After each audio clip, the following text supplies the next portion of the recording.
Hello friends, நம்ம இன்றைக்கி இதை பற்றி பார்க்க போகிறோம்னா மல்லி வரப்போகிற எபிசோடில் என்ன இன்ட்ரெஸ்டிங்கான சுவாரஸ்யமான விஷயம் நடக்க போகிறதாங்க பார்க்க போகிறோம். வாங்க வீடியோக்குள்ளே போயிடலாம். நம்முடைய மல்லி பார்த்தீங்கன்னா இதுக்கு மேலே எதிர்பாராத திருப்பங்களோட சும்மா இன்ட்ரெஸ்டிங்காக போக போதுங்க. மறக்காத நம்ம சேனலை சப்ஸ்கிரைப் பண்ணி வச்சுக்கோங்க.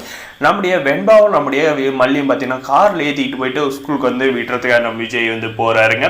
இறக்கி விட்டு நம்முடைய மல்லிக்கிட்டே பார்த்தீங்கன்னா பாசமாக பேசிட்டு பத்திரமா வீட்டுக்கு போயிரு, ஆட்டோவுக்கு காசு இல்லையா, வேணும்னா கேட்டு வாங்கிக்கோ அப்படின்ற மாதிரி எல்லாம் சொல்லிட்டு நம்முடைய விஜய் ஆஃபீஸ் கிளம்பி போயிடுறாங்க. நம்ம மல்லி பார்த்தீங்கன்னா சரி நடந்தே போவோம், நம்ம தினமும் செய்ய வேண்டியது தானே அப்படின்ற மாதிரி பழகி போச்சு அப்படின்னு சொல்லிட்டு நம்ம மல்லி நடக்க ஆரம்பிக்கிறாங்க. அப்போ பார்த்தீங்கன்னா அவங்களுடைய மனசு உள்ள 1008 யோசனைகளும் அதில் பார்த்தீங்கன்னா அவங்க சந்தோஷப்படுற மாதிரி ஒரு விஷயம் ஒன்று யோசிச்சுக்கிட்டே போகிறாங்க. வேறு ஒன்றும் இல்லைங்க, நம்மளுடைய மல்லிக்கு தாலி பிரித்து கோக்கிற ஃபங்க்ஷன் கடைசி நொடி வரைக்கும் விஜய் வருவாரா வரமாட்டாருன்ற ஒரு பதட்டத்தோடு இருந்தோம். நம்ம மல்லிக்கு பார்த்தீங்கன்னா நம்ம விஜய் அந்த ஃபங்க்ஷனில் கலந்துக்கிட்டு சிறப்பித்தது ரொம்பவுமே சந்தோஷமான விஷயம் தாங்க. இதை நம்முடைய மல்லி யோசிச்சுக்கிட்டே நம்ம விஜய் நம்முடைய மல்லி காலத்தில் அந்த தாலியை போடுறத யோசிச்சுக்கிட்டே போகிறாங்க. இதெல்லாம் நடக்குமா அப்படின்னு மாதிரி எதிர்பார்த்தோமே. ஆனால் அந்த ஆண்டவனோட அருளால் நடந்துருச்சு அப்படின்ற மாதிரி நம்முடைய மல்லி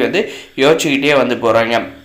யோசிச்சுட்டு போகிறப்ப தான் அவங்களுக்கு சரி ஒரு அதிலே ஒரு யோசனை வருது, நம்ம பிரியமா இல்லைன்னா இதெல்லாம் நடந்திருக்காரு, கண்டிப்பாக அவங்களுக்கு கடமைப்பட்டு இருக்கோம் அப்படின்ற மாதிரி யோசிச்சுக்கிட்டு அவங்க அப்படின்னு ஒரு மாதிரி அவங்களுக்கு மயக்கம் வர மாதிரி ஆகுதுங்க. அது எதனால் ஆகுதுன்னு பார்த்தீங்கன்னா வேறு ஒன்றும் இல்லை, நம்மளுடைய மல்லி பார்த்திங்கன்னா நேற்று விரதம் இருந்தாங்கள்ல, இந்த தாலி பிரித்து கோக்கிற ஃபங்க்ஷனுக்கு அம்மனுக்காக விரதம் இருந்தாங்க.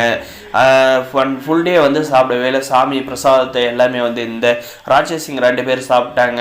அவங்க அண்ணன் எடுத்துகிட்டு வந்த பிரசாதத்தை வந்தவங்களுக்கு பரிமாறி நம்மளுடைய மல்லிக்கும் விஜய்க்கெல்லாம் புண்ணியம் சேர மாதிரி அந்த விஷயம் நடந்துச்சு.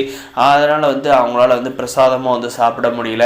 ஒரு டம்ளர் பால் மட்டும் தான் குடிச்சிட்டு தூங்கினாங்க. மறுநாள் காலையில் அவங்களுடைய ரெகுலர் ரொட்டைன் சாப்பாடு செய்கிற வேலையை ஆரம்பிச்சிட்டாங்க. இந்த ராஜேஸ்வரி இனிமேல் நீ சாப்பாடு செய்யக்கூடாது அப்படின்ற மாதிரி சொல்லியிருந்தாங்க. ஆனால் பார்த்தீங்கன்னா அதெல்லாம் தவிடுபடியாக்கி நம்முடைய மல்லி மறுபடியும் கிச்சனுக்கு போயிட்டு நம்ம வெண்பாவுக்கோசரம் சமைக்கிறாங்க. சமைச்சிட்டு பார்த்தீங்கன்னா உடனே வெண்பா ஸ்கூல் கூப்பிட்டு வந்துடுறாங்க. கூப்பிட்டு வந்துட்டு விட்டுட்டு உடனே அந்த காலை வெயிலில் பார்த்தீங்கன்னா அப்படியே நடந்து போகிறப்ப அவங்களால ஒன்றும் கான்ஷியஸால் முடியலைங்க. அப்படியே பார்த்தீங்கன்னா மயக்கம் மாட்டுறாங்க. மயக்கம் போட்டு அவங்களுக்கு என்ன நடக்குதுன்னே தெரியல. ஏன்னா அந்தளவுக்கு அவங்க யோசிக்கிட்டு சந்தோஷமாக போயிட்டு இருந்தாங்க, எப்படியோ ஒரு வீடு போயிடுவோன்ட்டு.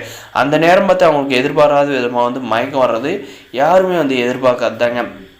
இதுக்கப்புறம் பார்த்தீங்கன்னா மல்லி பார்த்தீங்கன்னா அப்படியே மயக்கம் ரோடில் தடுமாறி விழுந்துடுறாங்க. அந்த இடத்துல ஆள் நடமாட்ட இல்லாத ஒரு இடம். பின்னாடி ஒரு கார் வருதுங்க. அந்த கார் வேறு யாரும் இல்லை, நம்முடைய அரவிந்தோட கார் தாங்க. எப்பவுமே நம்முடைய மல்லியை இந்த மாதிரி இடத்துல தான் மீட் பண்ணுறாங்க. அதே நம்முடைய அரவிந்த் ஒரு ஒரு ஒரு ஒரு நிமிஷம் முன்னாடி வந்திருந்தாங்க. நம்ம மல்லி கரெக்டாக மயக்க அடிச்சு விழுந்தாங்க. கண்டிப்பாக அந்த காரில் தான் மாட்டியிருப்பாங்க. ஆனால் அந்த ஆண்டனோட அருளால் அது நடக்காத தவிர்த்து நம்முடைய அரவிந்தோட கண்ணில் படுற மாதிரி செஞ்சுருக்காங்க. இதுக்கு மேலே நம்முடைய அரவிந்த் நம்முடைய மல்லியை தண்ணி தெளித்து எழுப்ப போகிறாங்களா, இல்லை அதில் ஏதாவது சீரியஸ் ஆகி ஹாஸ்பிட்டல் கொண்டு போகிறாங்களான்றதை இருக்க போகுது.